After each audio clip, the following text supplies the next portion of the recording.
Selamat pagi Bapak Ibu yang dikasihi oleh Tuhan. Apa kabar kita hari ini? Puji nama Tuhan. Saya berharap kita semua dalam keadaan baik-baik saja, sehat walafiat, selalu dalam penjagaan dan perlindungan serta pemeliharaan Tuhan. Puji nama Tuhan. Mari pagi hari ini kita siapkan hati kita. Kita mau masuk dalam hadirat Tuhan. Kita mengangkat satu pujian kepada Tuhan yang terutama di dalam hidup ini. Haleluya. Sebab kita rindu bahwa apapun yang terjadi di dalam hidup kita, Dia adalah segala-galanya. Dia menjadi prioritas utama di dalam hidup saudara dan saya. Saya katakan bersama-sama, yang terutama di dalam hidup ini, memuliakan nama Yesus. Haleluya.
Bersyukur karena kami boleh datang kembali menghadap hadirat-Mu. Kami belajar Tuhan untuk mengutamakan Engkau di dalam hidup kami. Biarlah Tuhan yang menolong kami untuk kami belajar berjalan di dalam rencana-Mu, untuk dalam segala sesuatu yang kami kerjakan merupakan hal yang prioritas jikalau kami memuliakan dan meninggikan nama-Mu. khususnya di pagi hari ini Tuhan.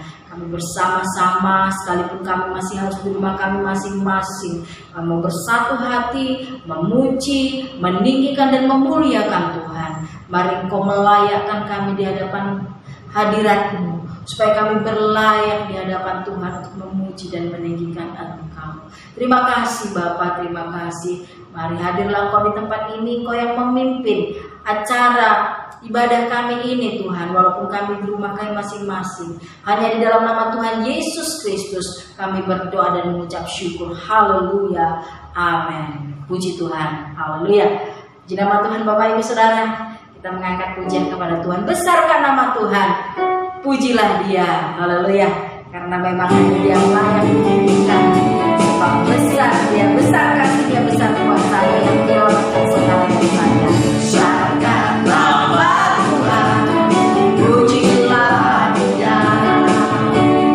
Kemurahan-Nya besar, tiada terkira.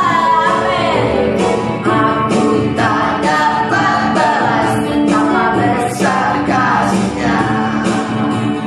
Oh, sangatlah namanya, Tuhan yang ajaib, Tuhan yang ajaib, Tuhan yang kuasa, Tuhan yang menolong hidupku. Haleluya, Tuhan yang ajaib, Tuhan yang kuasa, jiwaku ditebus oleh-Nya. Rekan-rekan, besarkan nama Tuhan, amin. Besarkan nama Tuhan, pujilah Dia, haleluya. Kemurahan-Nya besar, tiada terkira, haleluya. Aku tak dapat balas betapa besar kasih-Nya. Oh, besarkanlah namanya, haleluya.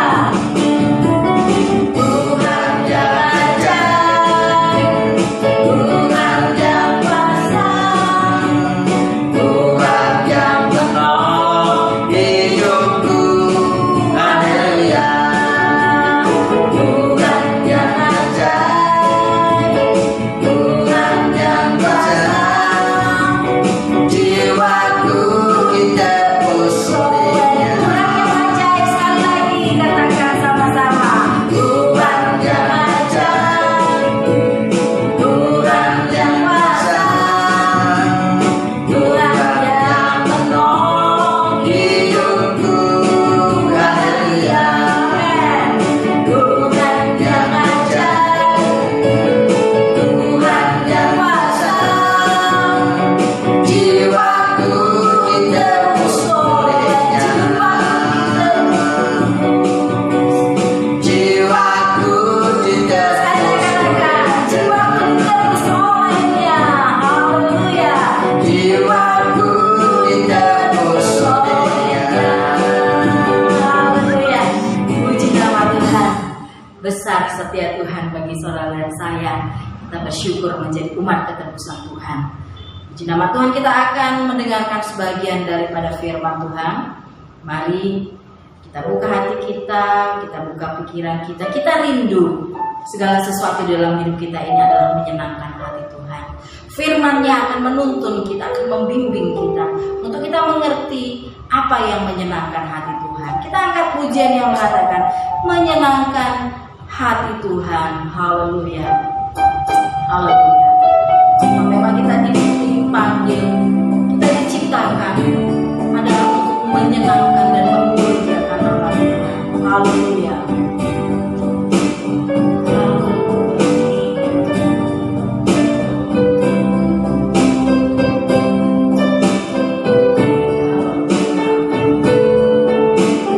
Menyenangkan hati Tuhan,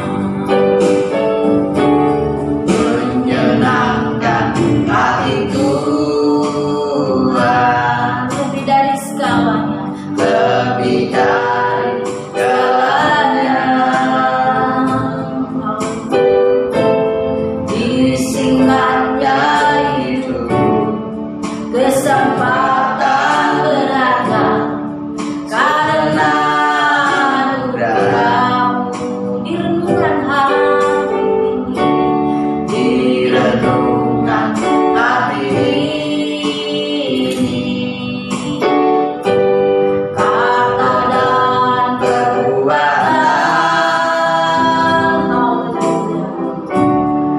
di setiap rencanaku, sama cinta-cintaku, seluruh kehendakmu.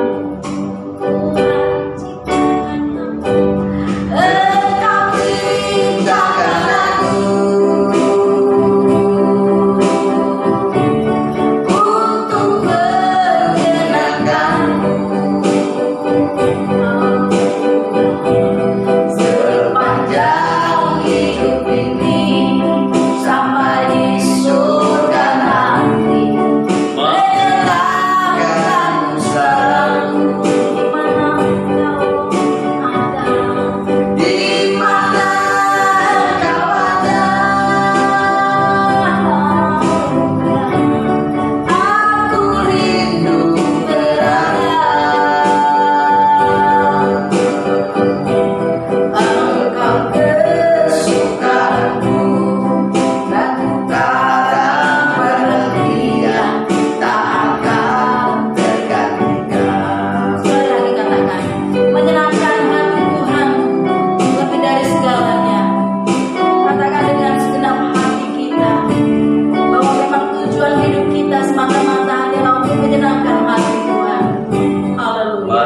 Menyenangkan hati Tuhan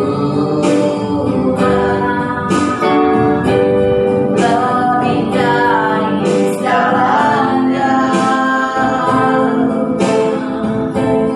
Izinkan dari hidupku kesempatan berharga karena anugerahmu. Di renungan hati ini, di renungan hati ini,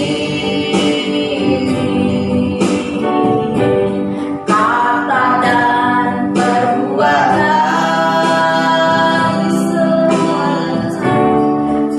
setiap rencanamu, sama cinta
Juga di dalam Tuhan Yesus Kristus, pada pagi ini kami bukan firman-Mu. Mari urapi kami, hati pikiran kami oleh Roh yang Kudus. Biarlah kebenaran firman-Mu yang memimpin atas kami, hati pikiran jiwa dan kekuatan kami. Di dalam nama Tuhan Yesus, haleluya, amin. Mari kita buka firman Tuhan di dalam Efesus pasal 4 ayat 17 sampai dengan ayat yang ke-32. Panjang Bapak Ibu yang dikasihi Tuhan. Tapi saya akan membaca bagian-bagian tertentu yang kita nanti renungkan. Nah, kita akan baca bagian yang pertama, yaitu adalah ayat 17 sampai dengan ayat yang ke-18.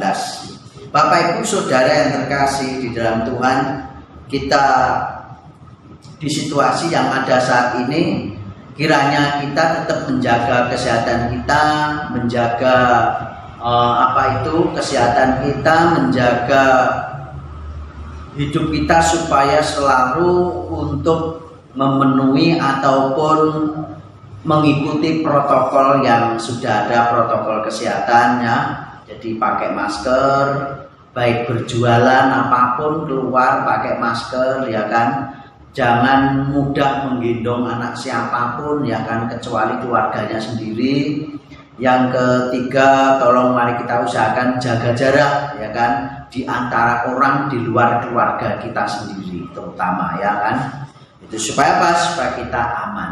Kita melihat bahwa perkembangan yang ada saat ini di Pace, Bapak Ibu yang dikasihi Tuhan, perkembangan dari klaster Yatinem, ya kan, itu tertular dari anaknya yang kerja di Surabaya, kemudian merembet ke sampai keluarga dokter, ya kan, kemudian 1045 orang yang harus dirapid test, belum termasuk daripada perawat-perawatnya. Coba kita bayangkan. Maka dari itu mari kita menjaga diri kita dengan baik dan kita mengikuti himbauan pemerintah sesuai dengan protokol yang ada. Itulah sebabnya kita sampai saat ini masih melakukan ibadah yang namanya online, dan Bapak Ibu boleh menikmati dimanapun kapanpun, ya kan. Tetapi tolong juga mari kita menikmati firman Tuhan dengan sungguh-sungguh, tidak hanya disetel kemudian dijabri balas amin. Nah, harus direnungkan dengan baik-baik, dinikmati dengan baik-baik supaya kita bertumbuh, ya kan. Nah, itu jadi tidak hanya disetel amin, setel amin, nah di situ, atau di klik amin, nah di situ saja. Jadi harus benar-benar, karena apa? Karena ini adalah situasi ujian bagi kita, Bapak Ibu. Bapak Ibu tidak bersama, tidak ibadah bersama, Bapak Ibu masih konsisten merenungkan firman Tuhan atau tidak, itu adalah tantangan terhadap Bapak Ibu bagi kita semuanya. Bapak Ibu Saudara yang kasih dalam Tuhan, saya masih kita mengacu dari nas yang ada di sini adalah manusia baru, ya kan? Manusia baru. Manusia baru itu ada beberapa hal penyebab secara umum, ya, pengertian manusia baru. Manusia baru adalah bisa saja dikategorikan adalah orang penduduk pendatang. Itu manusia baru di lingkungan kita, ya kan? Yang kedua adalah manusia baru, orang yang baru lahir, ya kan? Yang ketiga, manusia baru adalah dia baru beli rumah di sekitar kita. Itu manusia baru, ya kan? Karena sebelumnya tidak bersama-sama dengan kita. Yang keempat, manusia baru yang akan kita bahas, ciri khas manusia baru, kita lihat di sini, ya. Yang pertama adalah manusia baru, ayat 17-18. Sebab itu kukatakan dan kutegaskan ini kepadamu di dalam Tuhan, jangan hidup lagi sama seperti orang-orang yang tidak mengenal Allah, dengan pikirannya yang sia-sia dan pengertiannya yang gelap, jauh dari hidup persekutuan dengan Allah karena kebodohan yang ada di dalam mereka dan karena kedegilan hati mereka. Bapak Ibu yang dikasih dalam Tuhan, ciri khas manusia baru di dalam Kristus Yesus yang pertama apa? Selalu membangun persekutuan dengan Tuhan, selalu membangun persekutuan dengan Allah. Nah, bagaimana sekarang persekutuan kita dengan Tuhan selama ini? ataukah kita menunggu daripada firman Tuhan yang disampaikan, atau kita setia membangun persekutuan itu ya di dalam keluarga kita, bukan pribadi ya. Mari kita bangun itu di dalam keluarga, mengajak generasi-generasi kita untuk bersekutu dengan Tuhan. Nah, kan? Nah, Bapak Ibu dan Saudara yang kasih, tidak salah persekutuan pribadi, boleh, tetapi khususnya kalau saat ini yang satu keluarga mungkin yang punya HP hanya satu, ya mari kita lihat bersama-sama satu keluarga itu sehingga menikmati kebenaran firman Tuhan bersama-sama. Di sini kita lihat bahwa ciri khas manusia baru di dalam Kristus Yesus adalah selalu mengadakan persekutuan dengan Tuhan, selalu mengadakan persekutuan dengan Allah. Bagaimana bentuk persekutuannya? Bapak Ibu Saudara yang terkasih dalam Tuhan, persekutuan yang tingkat dapat dikatakan persekutuan tingkat bersama di gereja itu sekarang tingkat jamaah ya kan, sekarang belum boleh karena situasi kondisi di mana Nganjuk juga semakin ini ya masih meragukan kondisinya. Yang kedua adalah persekutuan keluarga ya kan, persekutuan keluarga ya. Mungkin nyetel firman Tuhan yang kami sampaikan di setel bersama-sama setiap sore atau setiap pagi, nah semacam itu. Yang ketiga adalah persekutuan secara pribadi, secara khusus dengan Allah, dengan Tuhan. Yang Bapak Ibu bisa lakukan, terserah Bapak Ibu kapan waktunya, bisanya Bapak Ibu, ataupun Bapak Ibu masing-masing mengadakan persekutuan dengan Tuhan khusus jam 12 malam, khusus jam 3 pagi, silakan. Itu adalah yang pribadi, tetapi yang bersama dengan keluarga berbeda. Nah, jadi membawa ciri khas yaitu orang yang manusia baru dalam Kristus Yesus adalah membangun persekutuan dengan Allah. Kenapa? Karena bukti kecintaan terhadap Allah, bukti pertobatan, bukti bahwa dia sudah manusia baru, bukan manusia lama, bukan manusia yang ada dalam dosa lagi, tetapi manusia yang sudah mengenal Kristus Yesus Tuhan Allah kita. Yang pertama. Yang kedua Bapak Ibu, kita lihat ya kan, ayat yang ke 22 ayat 21. Karena kamu telah mendengar tentang dia dan menerima pengajaran di dalam dia menurut kebenaran yang nyata dalam Yesus, yaitu bahwa kamu berhubung dengan hidup kamu yang dahulu harus menanggalkan manusia lama yang menemui kebinasaannya oleh nafsunya yang menyesatkan, supaya kamu diperbaharui di dalam roh dan pikiranmu, ya kan? Dan mengenakan manusia baru yang telah diciptakan menurut kehendak Allah di dalam kebenaran dan kekudusan yang sesungguhnya.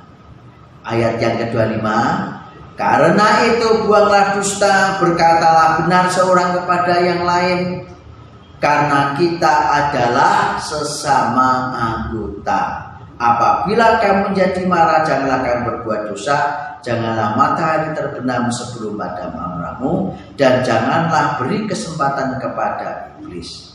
Orang yang mencuri, janganlah ia mencuri lagi, tetapi baiklah ia bekerja keras, melakukan pekerjaan yang baik dan dengan tangannya sendiri, supaya ia dapat membagikan sesuatu kepada orang yang berkekurangan. Janganlah ada perkataan kotor keluar dari mulutmu, tetapi pakailah perkataan yang baik untuk membangun di mana perlu, supaya mereka yang mendengarnya beroleh kasih karunia. Berikutnya, dan janganlah kamu mendukakan Roh Kudus Allah yang telah memeteraikan kamu menjelang hari penyelamatan. Nah, Bapak Ibu Saudara yang terkasih dalam Tuhan, ayat yang berikutnya juga menjelaskan bagaimana ciri manusia Kristus yang baru adalah segala kepahitan, kegeraman, kemarahan, pertikaian, fitnah hendaklah dibuang dari antara kamu, demikian pula segala kejahatan, ya kan? Ayat yang ke-32 ini kunci bagian yang kedua. Tetapi hendaklah kamu ramah seorang terhadap yang lain penuh kasih mesra dan saling mengampuni, sebagaimana Allah di dalam Kristus telah mengampuni kamu. Nah, Bapak Ibu yang dikasihi oleh Tuhan Yesus Kristus, kita melihat yang kedua adalah ciri khas yang tidak bisa dihindarkan, yang harus hidup di antara orang Kristen dan di dalam hati kita masing-masing, yaitu apa? Kita harus ramah seorang terhadap yang lain. Ya, ramah, suka senyum, sapa. Kalau di sekolah ada yang namanya apa? Salam, senyum, sapa. Nah, itu ada di sekolah, salam, senyum, sapa. Nah, kita pun juga begitu. Padahal ini dari kita ini sudah ditulis abad 1 firman Tuhan untuk kita, ya kan? Tetapi belum menjadi gaya dan model bagi kita sebagai manusia Kristus yang baru. Sekolahan menerapkan salam, senyum, sapa. Nah, ya kan? Salamnya apa? Salam, selamat pagi, senyum, kemudian sapa. Sapa orangnya. Nah, itu Bapak Ibu ya. Nah, ini yang dikehendaki Tuhan sebagai manusia Kristus yang baru, penuh kasih mesra dan saling mengampuni. Jadi harus penuh dengan pengampunan. Tuhan Yesus mengatakan bahwa ada orang bertanya, "Guru, berapa kalikah kami harus mengampuni?" 7 kali 7 kali. Bukan 7 kali 7, tapi 7 kali 7 kali. 70 kali 7 kali. Nah, 70 kali 70 kali. Jadi bukan 70 kali 7, 7 kali 7, ya kan? 7 kali 7 kali. Jadi di sini masih ada titik-titik lagi, ya kan? Bukan hanya 7 kali 7, tapi 7 kali 7 kali. 7 kali 7 kali. Nah, kalinya belakang nggak jelas. Artinya apa? Kita harus mengampuni sampai kapanpun, sampai kiamat, sampai Tuhan Yesus datang. Penuh kasih mesra dan saling mengampuni. Harus punya predikat. Kita menyandang predikat orang yang penuh kasih dan saling mengampuni di antara kita. Manusia di dunia ini hal yang tidak stabil di dalam pribadi manusia, ya kan? Kalau kita mengikuti manusia tidak stabil, maka kita tidak akan masuk dalam surga. Tapi kalau kita memahami kondisi yang ada manusia yang tidak stabil ini, maka sifat mengampuni itu akan selalu ada pada kita. Selalu memaafkan itu selalu ada pada kita, ya kan? Kenapa? Karena manusia itu tidak stabil. Dan kita harus memahami semua itu terjadi karena masih ada di dunia ini. Nah, sebagaimana Allah di dalam Kristus telah mengampuni kamu, ya kan? Tuhan Yesus mengampuni kita, Bapak Ibu, ya kan? Mengampuni dosa-dosa kita. Tetapi kita ingat di dalam doa Bapa kami juga dikuduskanlah namamu, datanglah kerajaanmu, jadilah kehendakmu di bumi seperti di surga. Berikanlah kami pada hari ini makan kami yang secukupnya, dan ampunilah kami akan kesalahan kami, seperti kami juga mengampuni orang yang bersalah kepada kami. Ukurannya tetap predikat kita itu kita gunakan tidak untuk mengampuni. Ya. Itu. Jadi kita harus mengampuni orang lain, mengampuni saudara kita, memiliki sifat yang saling mengampuni itu selalu ada pada kita, maka Tuhan akan mengampuni kita. Karena apa? Itu doa kita. Kita harus berharap begitu supaya kita punya mentalitas saling mengampuni. Itu loh Bapak Ibu tujuan Tuhan Yesus. Kenapa dikatakan dan ampunilah kami seperti kami mengampuni orang yang bersalah kepada kami. Jadi bukan kita hanya diampuni tok, minta ditunggu diampuni tok oleh Tuhan, tapi kita tidak mau mengampuni. Itu berdosa itu. Orang yang benar di dalam Kristus Yesus itu adalah Tuhan contohkan supaya menyandang predikat suka mengampuni. Itulah sebab dikatakan adalah kamu saling mengampuni. Dan ampunilah kami seperti kami juga mengampuni orang yang bersalah kepada kami. Itu yang menjadi dasarnya kita mengampuni orang yang bersalah kepada kami. Dan ampunilah kami seperti kami mengampuni orang yang bersalah kepada kami. Sana menjadi dasar. Itu predikat yang harus kita miliki sebagai orang yang suka mengampuni. Kapanpun, siapapun, Bapak Ibu yang dikasihi dalam Tuhan Yesus Kristus.